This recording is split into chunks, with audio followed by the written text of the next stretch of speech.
Hello, എല്ലാവർക്കും പുതിയൊരു വീഡിയോയിലേക്ക് സ്വാഗതം. അപ്പോൾ ഇന്നത്തെ നമ്മുടെ വീഡിയോ എന്ന് പറഞ്ഞാൽ ബ്രസ്റ്റ് ഫീഡിങ്ങും അതിൻ്റെ കുറച്ച് കുറച്ച് കാര്യങ്ങളാണ് കേട്ടോ. ഇന്നത്തെ വീഡിയോ എന്ന് പറഞ്ഞാൽ എല്ലാവർക്കും വീഡിയോ ഇഷ്ടമാകുമെന്ന് വിചാരിക്കുന്നു. അപ്പോൾ നമ്മുടെ വീഡിയോ ഇഷ്ടമായിട്ട് ചാനൽ ഇതുവരെ സബ്സ്ക്രൈബ് ചെയ്യാത്ത ആരെങ്കിലും ഉണ്ടെങ്കിൽ പെട്ടെന്ന് തന്നെ പോയിട്ട് ചാനൽ സബ്സ്ക്രൈബ് ചെയ്യുക. അതുപോലെ തന്നെ വീഡിയോസൊക്കെ ഇഷ്ടമാകുന്നുണ്ടെങ്കിൽ ലൈക്ക് ചെയ്യുക, കമൻറ്റ് ചെയ്യുക, ഷെയർ കൂടെ ചെയ്യുക. അപ്പോൾ നമുക്ക് നമ്മുടെ വീഡിയോയിലേക്ക് കിടക്കാം. അപ്പോൾ ഇന്നത്തെ വീഡിയോ ഞാൻ പറഞ്ഞു ബ്രസ്റ്റ് ഫീഡിങ് റിലേറ്റഡ് ആയിട്ടുള്ളതാണെന്ന്. എങ്ങനെയാണ് ബ്രസ്റ്റ് ഫീഡിങ് സ്റ്റോപ്പ് ചെയ്തത്, ഏത് ഏജിലാണ് സ്റ്റോപ്പ് ചെയ്തത്, അല്ലെങ്കിൽ അതുകൊണ്ടുണ്ടാകുന്ന കുറച്ച് പ്രശ്നങ്ങൾ ഉണ്ടാവുമല്ലോ, ബ്രസ്റ്റ് സ്വെല്ലിങ് പോലെ, അതൊക്കെ ഞാൻ എങ്ങനെയാണ് ഓവർകം ചെയ്തത് എന്നൊക്കെയാണ് കേട്ടോ. അപ്പോൾ ഫസ്റ്റ് തന്നെ പറയുകയാണെങ്കിൽ 2 കിഡ്സിൻ്റെയും ഞാൻ ഏകദേശം സ്റ്റോപ്പ് ചെയ്തിട്ടുള്ളത് ഒരു 2 ഇയർ കഴിഞ്ഞിട്ടാണ് കേട്ടോ. ഇന്ന ടൈമിൽ സ്റ്റോപ്പ് ചെയ്യുക അല്ലെങ്കിൽ ഇന്ന ടൈം വരെ കൊടുക്കുക അങ്ങനെ ഒരു പ്രത്യേകിച്ചൊരു കാര്യങ്ങളൊന്നുമില്ല. നമ്മൾ എന്താ പറയുക, നമുക്ക് എത്രത്തോളം കൺവീനിയൻ്റ് ആണോ അത്രയും നമ്മൾക്ക് ബ്രസ്റ്റ് ഫീഡ് ചെയ്യാമെന്നാണ് കേട്ടോ ഞാൻ വായിച്ചൊക്കെ കേട്ടിട്ടുള്ളത്. അപ്പം ഞാൻ പിന്നെ ഒരു 6 months ആണ് ഒരു കമ്പൽസറി ആയിട്ട് ഫീഡ് ചെയ്യേണ്ടത്, അങ്ങനെ കേട്ടിട്ടുണ്ട്. അത് കഴിഞ്ഞാൽ നമ്മൾക്ക് ഓരോരാളുടെ എന്താ പറയുക അവരവരുടെ സാഹചര്യം പോലെയും ഫിസിക്കൽ ഹെൽത്തും മെൻ്റൽ ഹെൽത്തും പോലെ നമുക്ക് എത്ര നാൾ വേണമെങ്കിലും അത് കണ്ടിന്യൂ ചെയ്യാം കേട്ടോ. അപ്പം ഞാൻ 2 പേരെയും സ്റ്റോപ്പ് ചെയ്തിട്ടുള്ളത് 2 year ഒക്കെ കഴിഞ്ഞതിന് ശേഷമാണ്. കാരണം ഞാൻ വർക്കിംഗ് ഒന്നും അല്ല, ഞാൻ എപ്പോഴും വീട്ടിൽ തന്നെയുണ്ട്.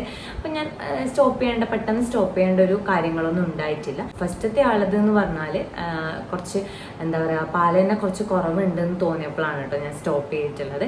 പിന്നെ ഫുഡ് കഴിക്കാനുള്ള ബുദ്ധിമുട്ടും അങ്ങനെയൊക്കെ എല്ലാവരും പറയുന്നത് കേട്ടിട്ടുണ്ടായിരുന്നു. അപ്പം അങ്ങനെയൊക്കെയാണ് ഞാൻ അത് സ്റ്റോപ്പ് ചെയ്തിട്ടുണ്ടായത്. മോൻ്റെ കാര്യം എന്ന് പറഞ്ഞാൽ ഫുഡിൻ്റെ പ്രശ്നങ്ങളല്ല, അല്ലാതെ എനിക്ക് കുറച്ച് ഫിസിക്കലി കുറച്ച് വീക്കായാലും അതുപോലെ തന്നെ ഒരു സൈഡിൽ മാത്രം കുടിച്ചപ്പം അങ്ങനെയുള്ള കുറച്ച് പ്രശ്നങ്ങൾ കൊണ്ടും പിന്നെ നൈറ്റിൽ ഭയങ്കരമായിട്ട് ഫീഡ് ചെയ്യേണ്ടി വരുന്നു. അപ്പം നമ്മുടെ 2 ആളുടെ ഉറക്കത്തിനും പ്രശ്നങ്ങളും അങ്ങനെയൊക്കെ കൊണ്ടാണ് കേട്ടോ ഞാൻ ഇത് സ്റ്റോപ്പ് ചെയ്തിട്ടുള്ളത്.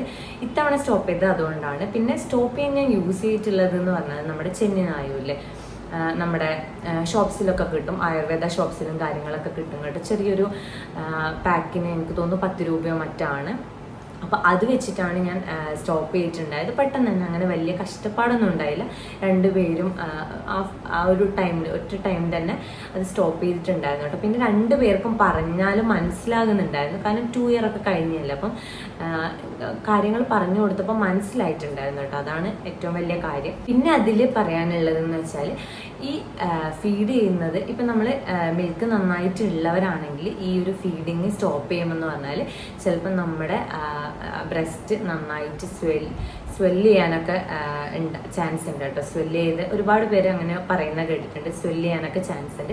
അപ്പം അതൊക്കെ എങ്ങനെയാണ് ഞാൻ ഒഴിവാക്കിയിട്ടുള്ളത് എന്നാണ് കേട്ടോ ഞാൻ പറയുന്നത്. അപ്പം ഒരുപാട് പേര് കേട്ടിട്ടുണ്ടാകും. ഞാനും ഇതുപോലെ തന്നെ ഒരു വീഡിയോയിലൂടെ കിട്ടിയ ഇൻഫർമേഷൻ ആണ് കേട്ടോ. ട്രൈ ചെയ്ത് നോക്കി അതെനിക്ക് വർക്ക് ആയപ്പോഴാണ് ഞാനത് എന്താ പറയുക നിങ്ങൾക്ക് പറഞ്ഞു തരുന്നത്. അപ്പം ഞാൻ എന്താ ചെയ്തിട്ടില്ലേന്ന് വെച്ചാൽ നമ്മുടെ ക്യാബേജ് ഇല്ലേ, നമ്മുടെ നോർമൽ വെജിറ്റബിൾ ക്യാബേജ്, ആ ക്യാബേജ് നമ്മുടെ ഒരു റൗണ്ട് ഷേപ്പിൽ കട്ട് ചെയ്തിട്ട്, ക്യാബേജിൻ്റെ ആ ഒരു ലീഫ് റൗണ്ട് ഷേപ്പിൽ കട്ട് ചെയ്തിട്ട് നമ്മളുടെ ബ്രാൻഡ് ഉള്ളിൽ വെക്കുകയാണ് കേട്ടോ ചെയ്തത്. അങ്ങനെ വെക്കുമ്പോൾ ഒരു 1 to 2 days അത് നമ്മുടെ ആ ഒരു മിൽക്ക് സ്റ്റോപ്പ് ചെയ്യാൻ വേണ്ടിയിട്ട് ഹെൽപ്പ് ചെയ്യും നമ്മളെ. അത് കഴിഞ്ഞിട്ട് ഹെൽപ്പ് ചെയ്തിട്ടില്ലെങ്കിൽ, ഇത് കഴിഞ്ഞിട്ട് സ്റ്റോപ്പ് ആയിട്ടില്ലെങ്കിൽ നിങ്ങൾ ഡോക്ടേഴ്സിനെ ആരെങ്കിലും ഒന്ന് കൺസൾട്ട് ചെയ്യുക, കാരണം അവരെന്തെങ്കിലും അതിനുള്ള മെഡിസിൻസ് തരും. അപ്പോൾ എൻ്റെ കേസിൽ അത് സ്റ്റോപ്പ് ആയിട്ടുണ്ട്, വേറെ കുഴപ്പങ്ങളൊന്നുമില്ല. ഒരു ഫസ്റ്റ് ഡേ തന്നെ നന്നായിട്ട് ആ ഒരു ചേഞ്ച് മനസ്സിലാകും കേട്ടോ.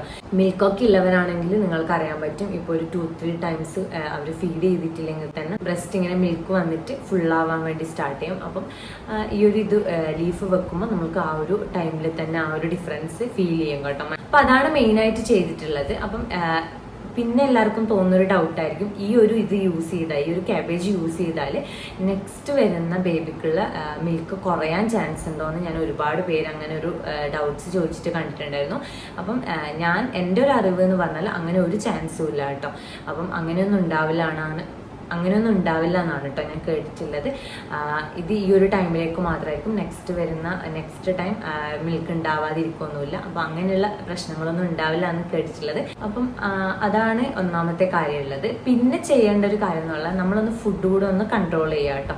നമ്മുടെ ഈ ഒരു മിൽക്ക് നന്നായിട്ട് പ്രൊഡ്യൂസ് ചെയ്യാൻ ഹെൽപ്പ് ചെയ്യുന്ന ഫുഡുകൾ ഉണ്ടാവില്ലേ, നല്ല പ്രോട്ടീൻ ഉള്ളത്, പാല്, മുട്ട, അല്ലെങ്കിൽ അങ്ങനെയുള്ള കുറച്ച് കാര്യങ്ങൾ, നല്ല പ്രോട്ടീൻസ് ഒക്കെയുള്ള ഫുഡൊക്കെ കുറേ കുറേ ദിവസത്തേക്കല്ല കേട്ടോ, ഒരു 1 to 3 days ഒക്കെ ഒന്ന് നമ്മളൊന്ന് കുറച്ച് കൊണ്ടുവരിക, കുറച്ച് വെള്ളമൊക്കെ കുടിക്കുന്നതൊക്കെ ഒന്ന് കുറച്ചിട്ട് ആ ഒരു ഫുഡിൻ്റെ ആ ഒരു ന്യൂട്രിയൻസ് കുറച്ച് കൊണ്ടുവരിക. അപ്പം നിങ്ങൾക്ക് എന്തെങ്കിലും ബുദ്ധിമുട്ടുണ്ടെങ്കിൽ മാത്രം ഇതൊക്കെ ചെയ്താൽ മതി കേട്ടോ, ഇല്ലെങ്കിൽ എത്ര നാൾ വേണമെങ്കിലും നിങ്ങൾക്ക് ഫീഡ് ചെയ്യാൻ വേണ്ടിയിട്ട് പറ്റും. അപ്പം ഇതുപോലെ കുറച്ച് ഓരോ സാഹചര്യങ്ങൾ ഉണ്ടാവുമല്ലോ ഓരോരോ ആൾക്കാർക്ക്, അപ്പം അങ്ങനെയുള്ളവർ മാത്രം ഈ ഒരു ഇതൊക്കെ യൂസ് ചെയ്തിട്ട് അങ്ങനെ സ്റ്റോപ്പ് ചെയ്താൽ മതി കേട്ടോ.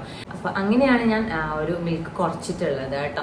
അതൊക്കെ എനിക്ക് വർക്കായിട്ടുണ്ട്. അപ്പം എല്ലാവർക്കും ഹെൽപ്ഫുൾ ആകുമെന്ന് വിചാരിക്കുന്നു. കുറേ പേർക്ക് ഉണ്ടാവും ഇങ്ങനൊരു ഡൗട്ട്സ്. പണ്ടൊക്കെ ആണെങ്കിൽ നമ്മൾ ഏതെങ്കിലും ഏജ് ആയിട്ടുള്ളവരോടൊക്കെ ഇങ്ങനെ ചോദിക്കുകയൊക്കെ ചെയ്യും. പക്ഷെ ഇപ്പം നമ്മളെല്ലാവരും എന്തെങ്കിലും ഒരു ചെറിയ ഡൗട്ട്, ഇപ്പം ഏത് കാര്യത്തിലായാലും ഒരു ഡൗട്ട് തോന്നി നമ്മളപ്പം ഗൂഗിൾ അല്ലെങ്കിൽ യൂട്യൂബിൽ സെർച്ച് ചെയ്യുന്നതാണ് കണ്ടിട്ടുള്ളത്. അതുകൊണ്ട് എല്ലാവർക്കും കുറേ പേർക്ക് ഹെൽപ്ഫുൾ ആകുമെന്ന് വിചാരിക്കുന്നു.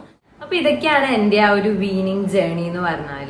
അപ്പം എല്ലാവർക്കും ഹെൽപ്ഫുൾ ആകുമെന്ന് വിചാരിക്കുന്നു. അപ്പം നിങ്ങൾ ആർക്കെങ്കിലും ഇതൊക്കെ ചെയ്തിട്ടുള്ളവരോ അല്ലെങ്കിൽ ഇതല്ലാതെ വേറെ എന്തെങ്കിലും ഇതുപോലത്തെ ഐഡിയാസൊക്കെ അറിയുന്നവരുണ്ടെങ്കിൽ കമൻറ്റ് ചെയ്യട്ടെ. കാരണം ഞാനൊക്കെ എന്ന് പറഞ്ഞാൽ ഏത് വീഡിയോ കാണുമ്പോൾ അതിൻ്റെ കമൻസ് ഒക്കെ റീഡ് ചെയ്യുന്ന ഒരാളാണ്. കാരണം എന്തൊക്കെയാണ് അതിൽ പറയുന്നതൊക്കെ കറക്റ്റാണോ, ആരെങ്കിലും ട്രൈ ചെയ്തിട്ട് റിസൾട്ട് കിട്ടിയിട്ടുണ്ടോ, ഇനി ഈ റിസൾട്ട് അല്ലാണ്ട് വേറെ എന്തെങ്കിലും ഓരോരോ ടെക്നിക്സ് ഒക്കെ ഉണ്ടാവില്ലേ, ഓരോരോ വഴികളൊക്കെ ഉണ്ടോ എന്നൊക്കെ നോക്കുന്ന ഒരാളാണ്. അപ്പം അങ്ങനെ എന്തെങ്കിലും അറിയുന്നവരുണ്ടെങ്കിൽ കമൻറ്റ് കൂടെ ചെയ്യുക കേട്ടോ. അപ്പം ഇത്രയേ ഉള്ളൂ നമ്മുടെ ഇന്നത്തെ ഒരു വീഡിയോ എന്ന് പറഞ്ഞാൽ. അപ്പോൾ എല്ലാവർക്കും വീഡിയോ ഇഷ്ടമായിട്ടുണ്ടാകുമെന്ന് വിചാരിക്കുന്നു. അപ്പോൾ അടുത്ത ഒരു അടിപൊളി വീഡിയോ ആയിട്ട് കാണുന്നവരേക്കും ബൈ.